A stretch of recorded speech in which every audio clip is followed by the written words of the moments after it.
Intellectual property creation and management for emerging growth technology companies. Analyzing patent statistics for business decisions. This presentation is brought to you by the IP attorneys and professionals at Hulsey Intellectual Property Lawyers through the Hulsey Intellectual Property Technology and Invention Monitor website. Hulsey Intellectual Property Lawyers, IP professionals for entrepreneurship's new golden age. This presentation is part of the Technology and Invention Monitor website's Legal and Business Issues and Instructions resource. Intellectual property creation and management for emerging growth technology companies. Analyzing patent statistics for business decisions. Let's begin the presentation. One of the areas of my background has to do with economics and econometrics, and essentially using statistical information for the purpose of gathering information from raw statistics alone. And a branch of statistics is known as information sciences, and that has to do with gleaning from the statistical bibliographic data information that relates to a particular area of concern. And so that's what we're going to talk about at this point, and that is some of the work that the CHI Research Organization has done to extract from data that's available on the face of patents that actually goes to a higher level of sophistication and I think a higher level of interest, not the least of which is the correlation between this information that appears on patents and the use of the information that appears on patents to make a connection in terms of science and in terms of the development pace of a particular industry, and also in the area of linking patent information to financial performance, or what goes on Wall Street, if you will, to particular areas of technology. And in the last module, we'll review some of the other areas of internet or online IP databases. So patent statistics themselves are not inherently difficult to analyze.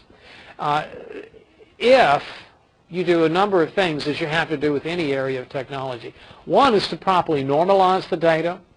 If the underlying data are properly cleaned up and unified, in other words, making sure that you understand data that may not be of a similar nature in its first appearance, and understanding the relationship between different types of data. For example, patents that may come from a parent corporation on the one hand and a subsidiary corporation on the other hand, actually could and in many instances should be unified so that patents are viewed as coming from essentially the same source. There's the need to properly validate the indicators that relate to particular data, and then finally efforts need to take place with regard to the normalization and the unification of that are from the databases that are primarily used for searching and information retrieval, such as the prime example is the U.S. Patent and Trademark Office database, but also the WIPO, the World Intellectual Property Organization database, and those types of databases, the purpose of which is to provide simply the extraction of the raw data. And so this normalization and the unification of data is an important part of being able to do some higher level statistical or information science analysis and applying these types of disciplines into the patent literature. So normalization deals with the fact that patent properties vary widely across different technologies. For example, there's a science linkage may exist between 0 to 1 auto mechanical technologies, or 5 to 10 pharmaceutical technologies, or 20 or higher for genetic engineering. And we'll talk about what the science linkage is, but the point of the science linkage is to make sure that you understand the relationship between the patent literature that exists and the technology and science that is in a particular area. The understanding that the patent citation distributions are highly skewed and can be. For example, there can be an unnatural or subjective type of correlation between certain types of data and extracting from that data the skewed character of that data for the purpose of determining important relationships from the statistical information can be very important, and then the realization further that the inventor productivity can be highly concentrated in but a few individuals, and understanding what that may mean to a particular area of endeavor. For example, in that area, I remember many years ago when I was a scientific and technical analyst for the Department of Defense, we knew that as far as laser technology was concerned from the former Soviet Union, that there were just a small handful of leaders. There was Valery Basov, for example, I think Vladimir Basov, who was a scientist, a laser scientist in the Soviet Union. And he was a particular person who we would track because of in his public literature as to what he was doing, because oftentimes those public literatures resources such as university or technical publications would be indicative of an area of pursuit that may have some type of industry or national significance. So another area that's of importance is the competitor assessment and understanding where a particular organization or company may be. This is, again, from the kind of research organization that gives the example of Honda and particular areas of technology that are important to them and where they sit relative to other competitors. For example, the areas that we've identified here are engine ignition, engine mechanical, suspension, steering, coach exterior, automotive equipment, transmission, brakes, and coach interior.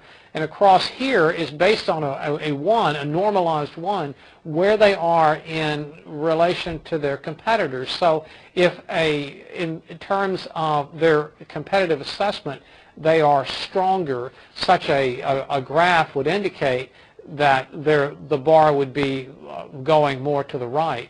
Whereas if they were weaker in a particular area based on either science leakage or relating to the technology cycle time or other areas from which the patent analysis would give an indication of their relative strength or weakness, if they were weaker, you'd see them go below this normalized one in terms of where they are concerning their competitors. And this citation analysis can be a tool, once normalized and once the data is properly unified, for the purpose of determining where a particular company is. Another area that's important here that is called out in the analysis of the data is that with many organizations, universities, institutions, corporations, a few key inventors may drive an entire laboratory. The Xerox semiconductor inventors from 1981 to 1987 are shown here, where the number of patents, where they're cited as inventor or co-inventor, from 0 to 18, and across here are the numbers of the individuals. And you'll see that for this individual, there may be one or two individuals with 18 or more patents, and it'll go down progressively. Look here, though, there are only a few relative to the number of 119 patents here where the inventor is cited but once. You'll see 16 patents here in this particular example where there are 4 or more patents cited, and then at the level of 12 to 18, very few individuals are particularly cited in an area. So each one of these sticks represents one Xerox inventor, and the height is the number of his or her patent in a particular 7-year period. And this type of information will allow you, and incidentally, if you remember, we talked about the Derwent or the Delphion website, and this type of information is also available in a form called the snapshot form, or one of the fields in the snapshot form, that will allow you to do this type of analysis. But also, if you recall in that presentation, we were able to not only do raw numbers, but from those numbers create a series of hyperlinks or hypertext links that would take us from a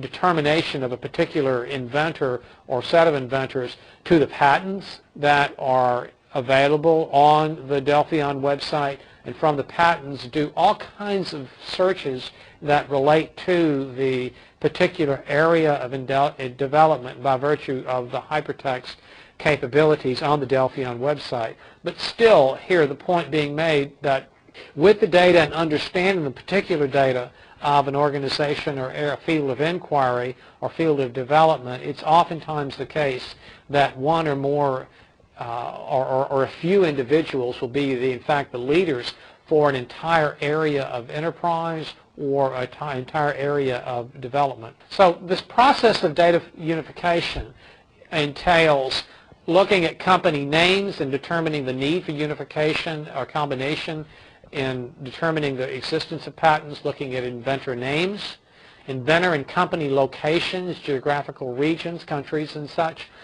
science reference unification, correlating science references such as papers to patents and providing information that relate the two, because both are available on different types of sources. Further example, the scientific data would be available at the dialogue databases, or perhaps using the NERAC sources. We talked about that, or we'll talk about that shortly. And then the citation matching, especially in patents with external system priority and references that move out beyond the particular patents, and understanding how these pieces of data can be used for the purpose of getting more and more precise and more insightful information. Here's an example. The company Aventis has about 29,000 patents.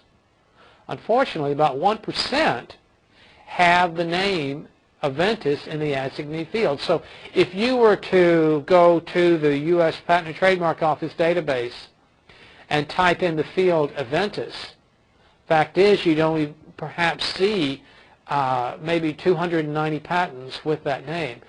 Understanding further what these relationships are with the different corporations, this unification of the data, if you would require that, at least in particular areas, if not within separate companies, you in understanding the patents that Aventis has at its disposal, you would need to know the patents that Richardson Merrill would have, Marion Labs, Roan Pulick, Rohrer, different companies, all of which that would lead eventually to Aventis, but understanding further that not all these necessarily would go to Aventis. Some would go to Procter & Gamble, some would go to Celanese AG, some would go to Rhodia, and understanding that the corporate relationship between areas of technology and inventors and unifying those is an essential part of taking this statistical data and turning it into intelligence that can be used by a particular company or in analyzing a particular company. Next, there's the need for indicator validation. What does this mean? Well, because there's no absolute standard for quality in education or in science, validation of a particular indicator, particular metric, must be done. And that includes comparing database indicators with external measures of quality, or comparing the performance of companies with their patent quality and quality indicators. Chi Research, for example, provides a number of indicators that relate to the quality of a patent, and we're talking about some of those, but they provide others that can be used to determine the quality of a patent or the quality of a particular disclosure, and relating that to a particular indicator for the purpose of validating that indicator is important.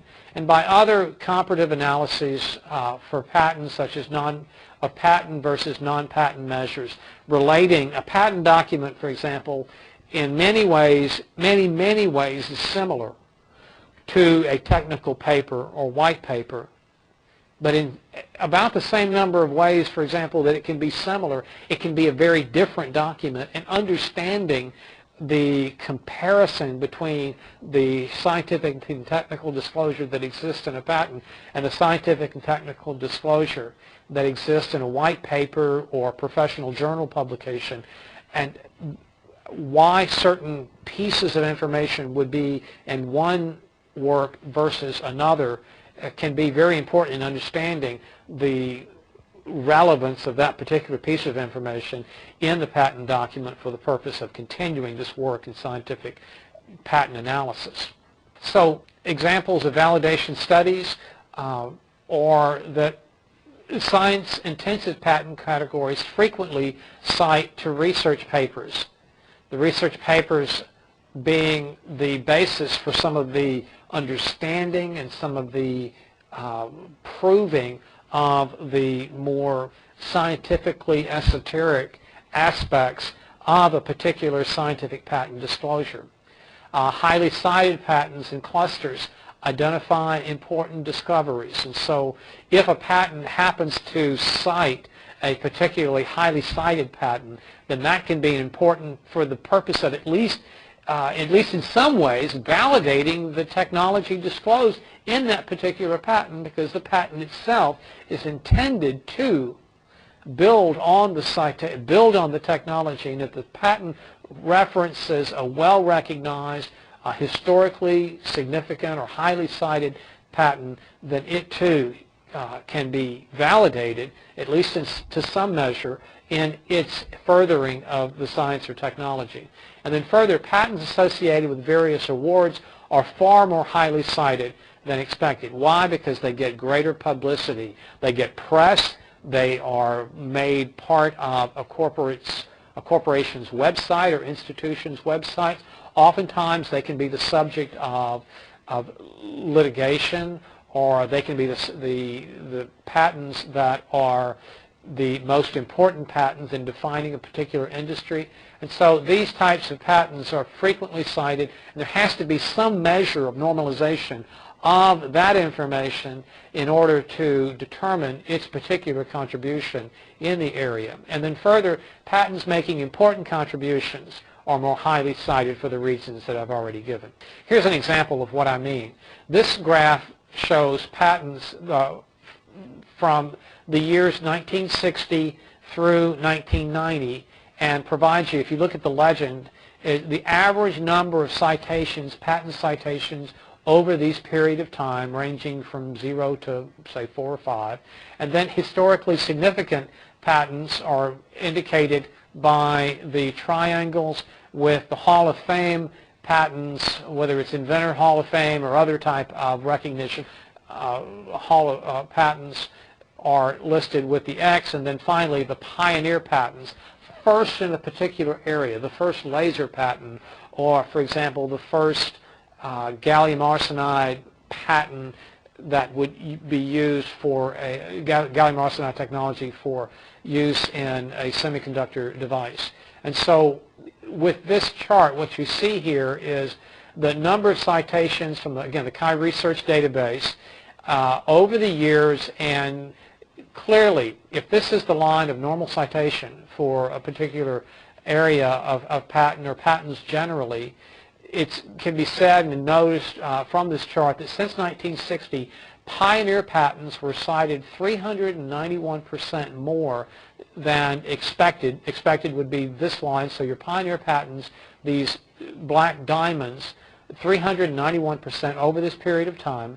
The average Hall of Fame patent, these X's, are cited 365% more than expected. And then significantly, historically significant patents are cited 173% more than expected. So we see this different result from these patents that have become the part of the knowledge of a particular industry by either being a pioneer patent, being a Hall of Fame patent, or a historically significant patent, all of which credence is most of the time highly deserved by a particular patent. But these citations are important not only in the allowance of a particular patent, but also in the determination of the relevance of these patents, these types of patents, to continuing development. Here's an example of an Intel patent that is cited, this original patent by Intel that was issued in 1996. Its number is 5546546. As you can see from this work, that a highly cited patent from Intel citers include Compaq, IBM, AMD, NCR. These are patents that cite this particular Intel patent, and we also make the note here that 14 citing patents from Toshiba, Sun, National Semiconductors were removed from this for space considerations in this diagram, with the point being that here I have an Intel patent that has a total in this diagram of 62 citations, and it's just one patent. So clearly this patent is either a pioneering patent, is historically significant, or for some other reason really puts itself or is found as a patent of great significance in this particular endeavor. Another area of importance is the citation to a particular company by so many patentees. Now, why does this happen? It happens, at least in one respect, because of the sheer number of patents. If you look at the numbers of patents that are held over a period of time in a particular area, here this is a citation map from different companies like Toshiba, Texas Instruments. In these areas, in this particular semiconductor area of this example, you'll have a citation. Chi Research can provide to you a citation that will show the most cited and the second most cited companies for a particular company. So let's take the example of AMD. In the example of AMD, AMD's patents cite Intel patents a little over 1,000 times, but they cite IBM patents another 700 times in their patent databases. Compaq, for example, cites IBM 2,352 times. The second most is Hitachi. And so what we're seeing here is these companies that cross-cite one another in their patents clearly. When we're talking about patent licensing, patent infringement, with this amount of cross-citation, it's going to be highly unlikely that some type of infringement or cross-infringement will not occur in the development areas. And so understanding where the citations are in the patents that are submitted by the applicant in the information disclosure statement that's part of the patent process, or cited by the examiner in the review of a particular patent application, the examination of a particular patent application. Understanding these relationships can provide you with meaningful information that determines where a particular company is, or what the dependency, codependency, if you will, between the two companies in a particular patent area. Further understanding of this chart, clearly in the original set, by virtue of that, is meant that in an initial set of data, but these types of relationships have been determined.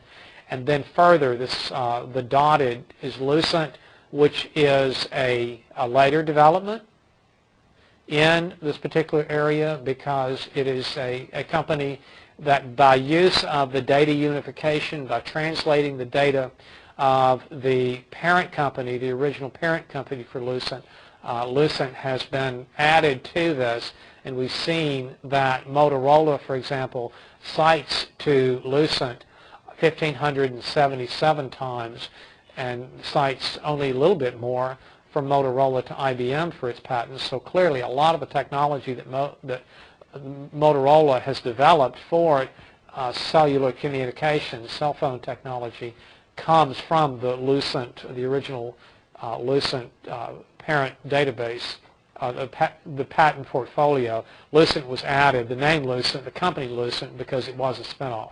So quality technology is valuable. We've talked about quality indicators.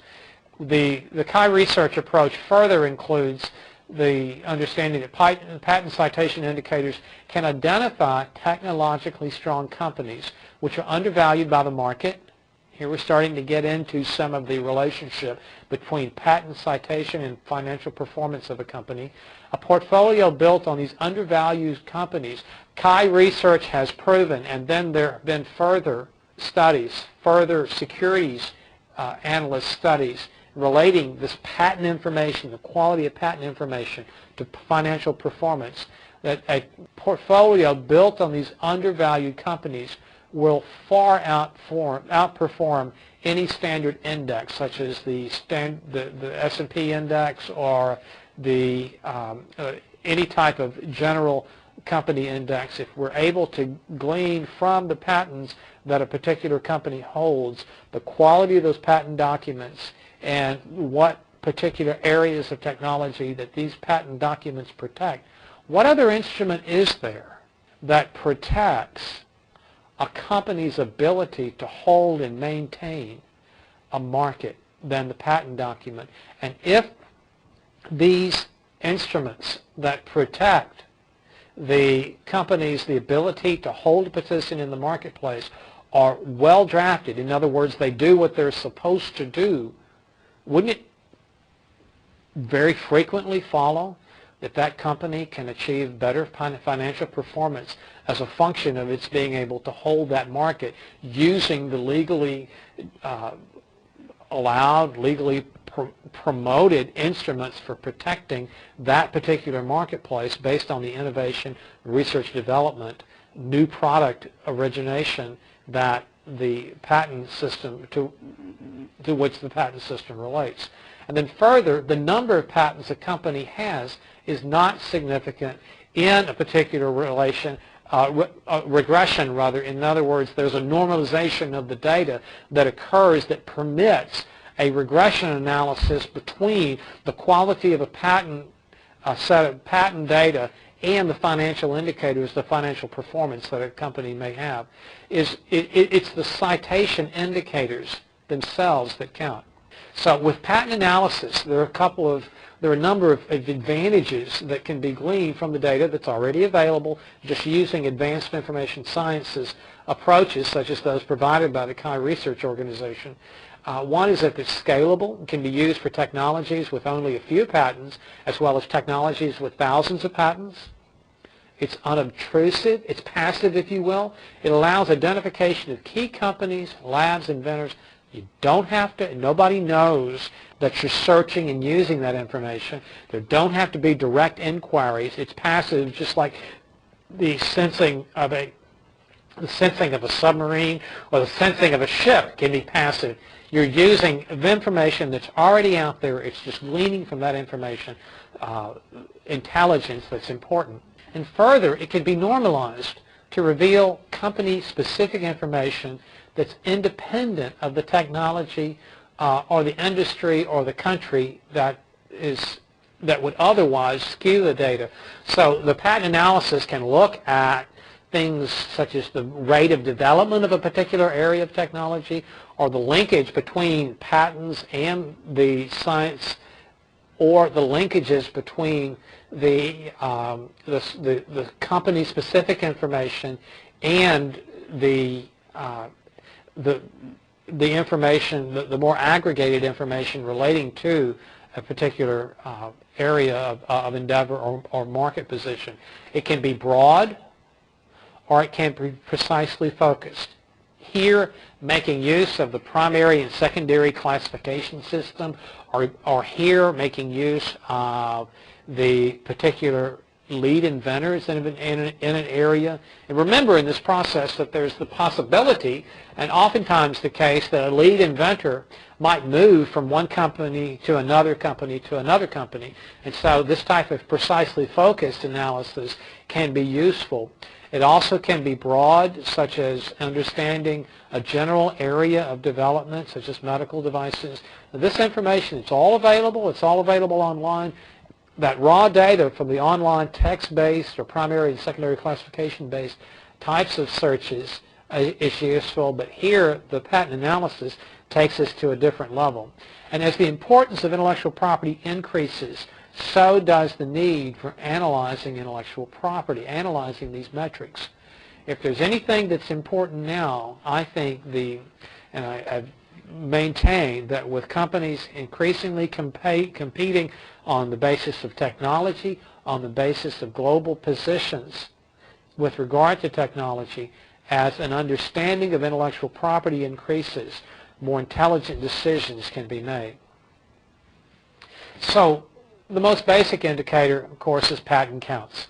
Patent activity has been correlated to R&D spending, so the more you spend in R&D, the more likely it is that you're going to have an increased volume of patent activity. There are classification schemes to identify the technology industry of a patent. Not only are there areas in terms of the primary and secondary classifications for data, but you can, to some degree, relate that information to the SIC code, the Standard Industrial Classification Codes, and glean even more information. But clearly, the first stage of inquiry, the patent counts in a particular primary classification or secondary classification, can be important. And so this makes patent analysis a powerful tool for competitive intelligence. For example, to determine whether Intel or some other company is spending as much as its rivals in new developments. If you maintain that there's a relationship between patents applied for, patents issued, and R&D spending, this type of correlation will lead you to an indication of how much research and development is occurring with regard to a particular company.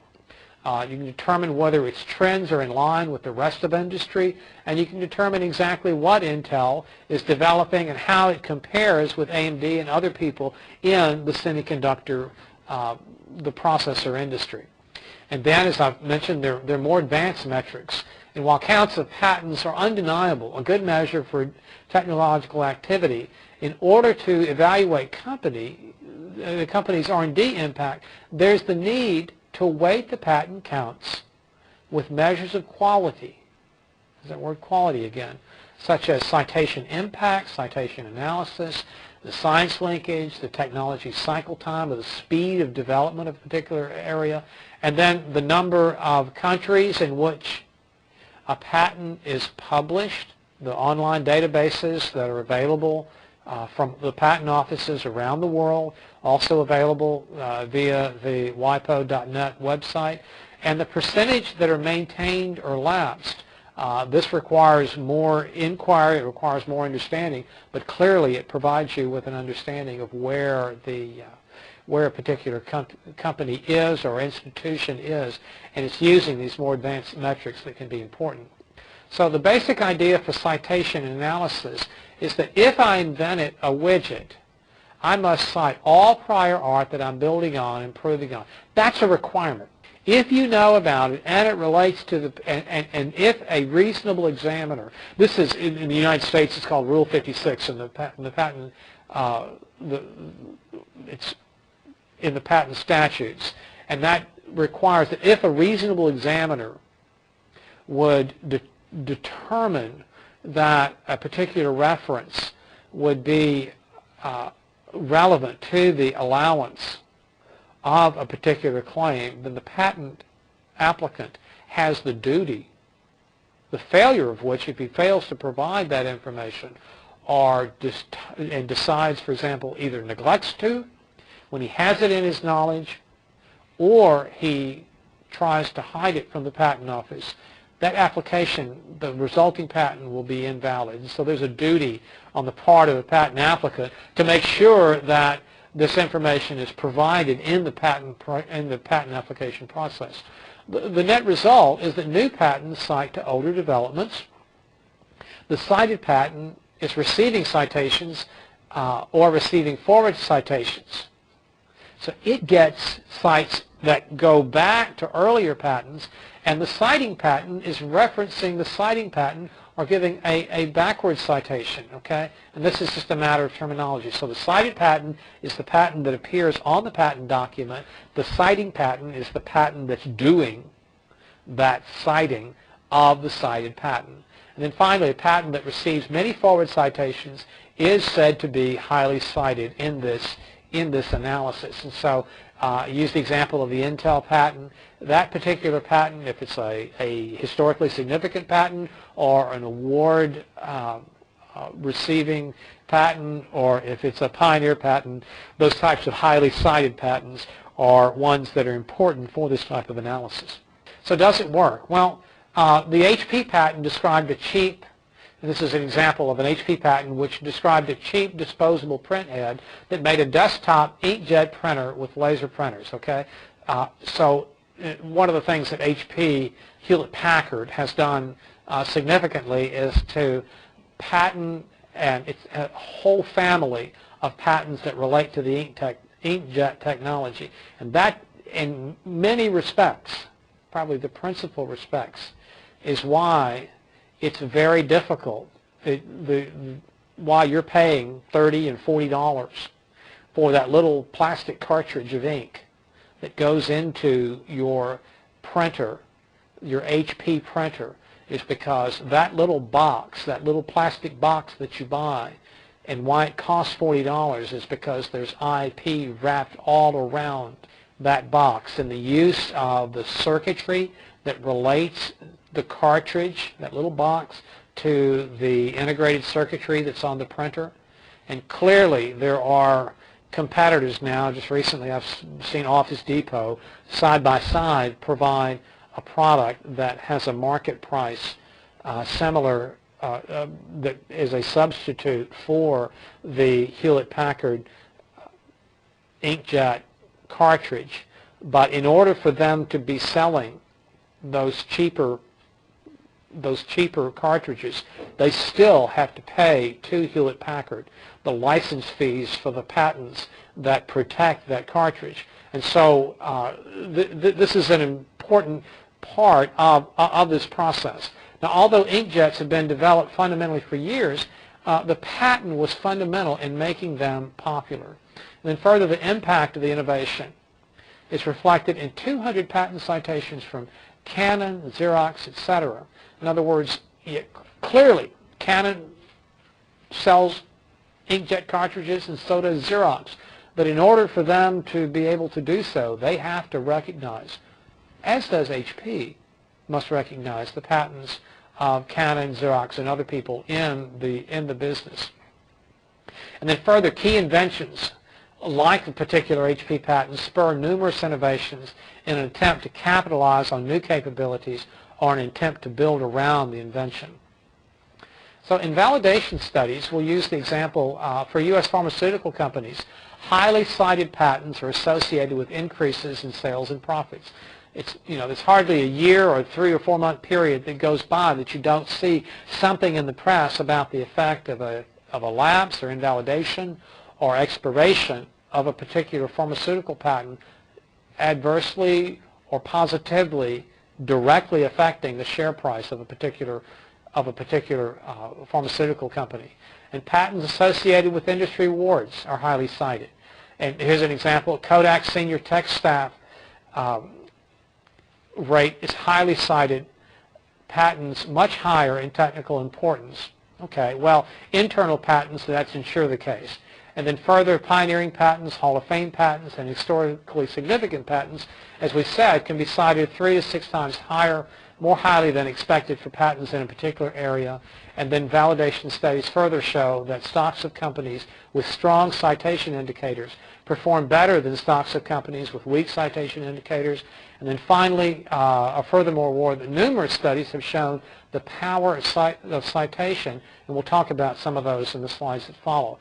Breachman and Mogi make reference to this, and this is also cited in a book that was published in 2002 by a fellow by the name of Bruce Berman, which is, I think I make reference to it here. It's about a 600-page book.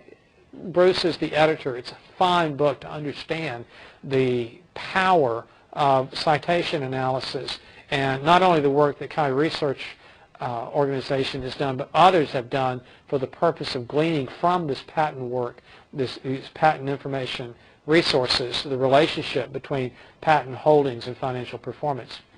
There's a discussion, as I mentioned, of other metrics derived from patents, Again, From Ideas to Assets book, Investing Wisely in Intellectual Property by Bruce Berman, actually is issued and published in 2001.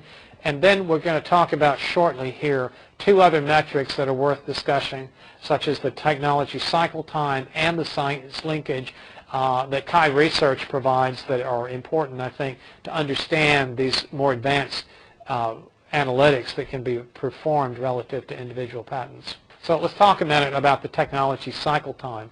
The TCT for a set of patents is the median age of all of the prior art references on the front of a patent, on the patent page, the front of the patent itself. For example, if patent A, a particular patent, is issued in 1995 and references two patents from 1992 and 1993, whereas patent B is from 1994 and references three patents from 1990, then the cycle time for each, for the pair is 4 years, and that's just the way the math works out.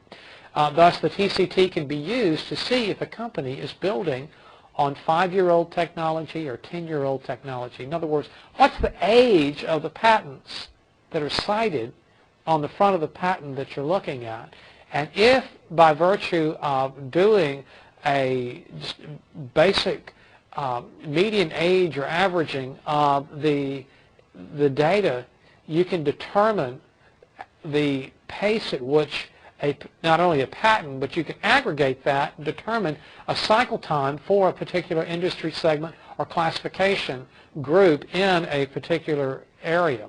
And note that the TCT varies from technology, such as the semiconductor TCT usually is about 4 years, whereas shipbuilding TCT may be 15 years or more. And there may be other mechanical or biological areas where cycle time can be either greater or less. And then further, a company or region that has a TCT faster than its peers generally innovates more quickly. In other words, if the TCT for a set of patents for A and D is shorter than that for Intel, using that example again, you can glean from that the suggestion or the implication or the possible implication that the pace of research and development for AMD is greater than the pace of research and development for Intel. Not that these are ironclad, not that they're strict, but they certainly give you an indication of a path that an organization or company may be taking. The science linkage. The science linkage is determined by identifying how many references from a patent are to scientific papers as opposed to earlier patents. And this can be really important, particularly as it relates to pioneer patents, but in other areas as well. Incremental improvements will generally reference earlier patents and not scientific articles. The leading edge tendency can sometimes be identified by way of a science linkage. And so if a patent is more likely or references more papers, published papers, than it does issued patents, then chances are, first of all, that the innovation may be of a more fundamental nature as opposed to an incremental nature, and it could be that that particular area is pioneering in the sense that it has put together or pulled together not other patents but observations in a particular area of scientific research that now have developed to the point where a product or a line of business, a new market opportunity may exist by virtue of the integration and the observation of science being finally matured, or an area of science matured to the point where it can be brought into the research and development for a particular product. And then further, the science linkage varies by technology, so the normalization that we've been talking about in this presentation is necessary, and we just need to determine where those areas of normalization are necessary, and the experienced people at Chi Research and other organizations that can provide this type of analysis can be important. And then finally, the link to Wall Street. Clearly, R&D activity and strength is vital to the technology-based organization's success. Where would IBM be if it weren't for its research and development? Where would many of the product development, where would Procter & Gamble be but for its active research and development? Measuring R&D output and quality can be done reasonably well by analyzing patents. This is why patent analysis works for competitive intelligence and, in some instances, for merger and acquisition targeting. So any company that has set itself out along a path of acquiring companies in a particular scientifically intensive or technology intensive area of industry would be doing itself a tremendous favor if, in addition to market reports and the SEC documents that are available relating to a particular acquisition target, if it took the effort to look at domestic and international patent protection, and from that information make a scientifically more valid, scientifically more sound decision as to